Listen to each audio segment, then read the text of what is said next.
Hello folks, welcome back to the Bunnies and Bees micro farm. We're going to do an onion update.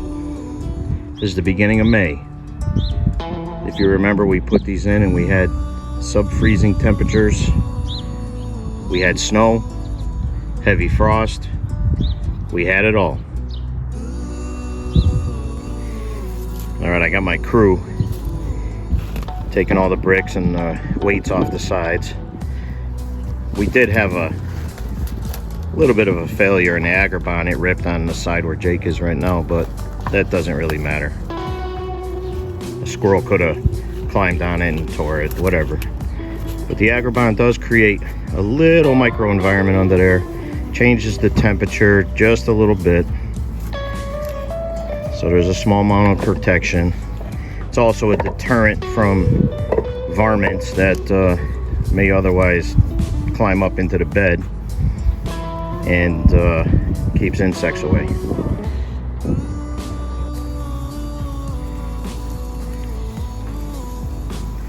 So we do have a couple weeds in there, not a big deal. This bed gets direct sun just about all day, but we do have some tiger lilies that are sneaking up on this side, which I don't really care. Didn't really bother anything. We just keep pulling them out, cutting them down. One of these days I'll dig them out. This is pretty much a temporary bed anyway, but it's good enough to get us over 100 onions. We'll get this weeded. But as you can see, these things are very healthy, doing very well. They're nice and healthy. Standing up tall, progressing.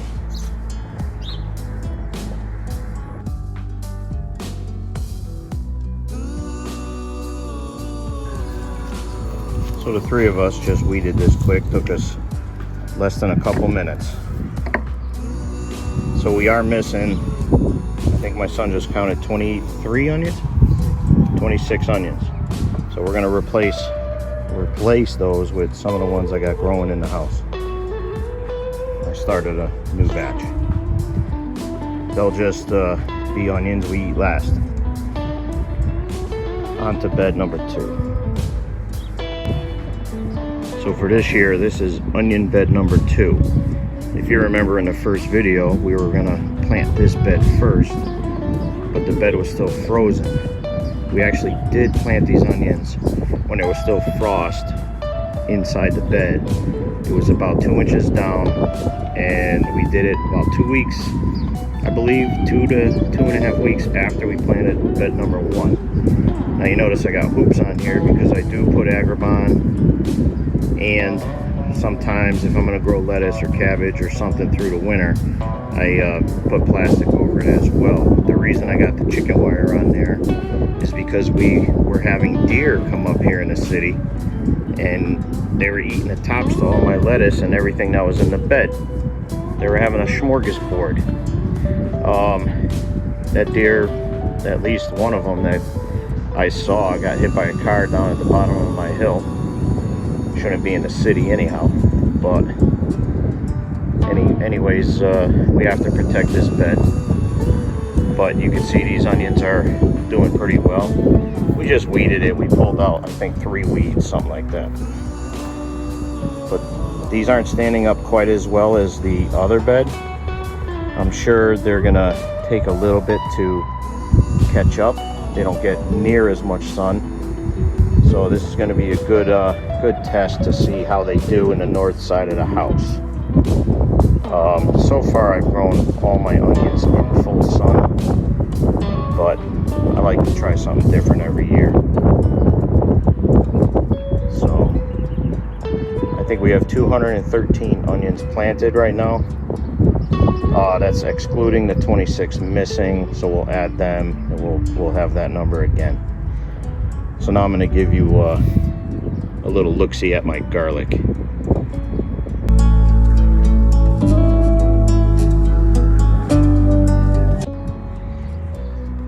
So right here, folks, is garlic bed number 2.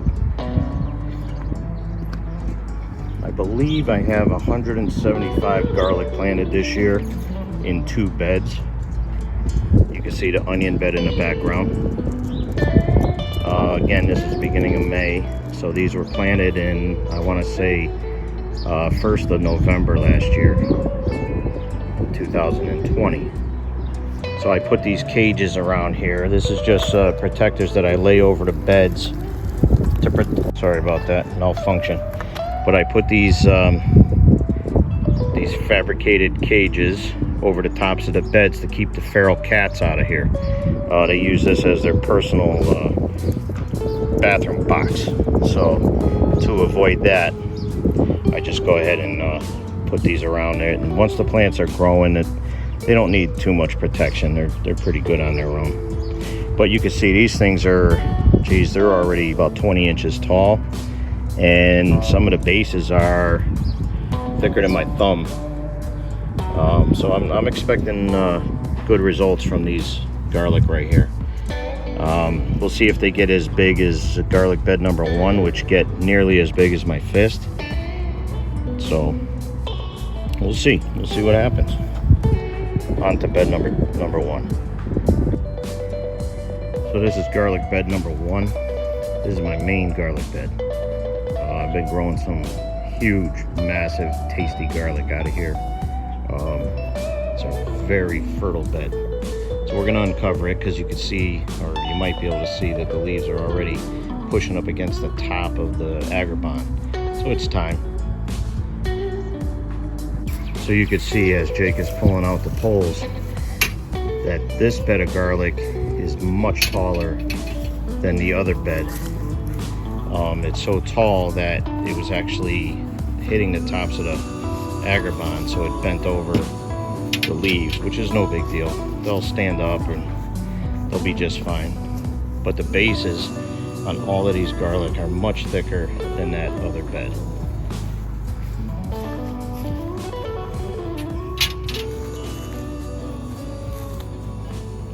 Good stuff right there. Good stuff.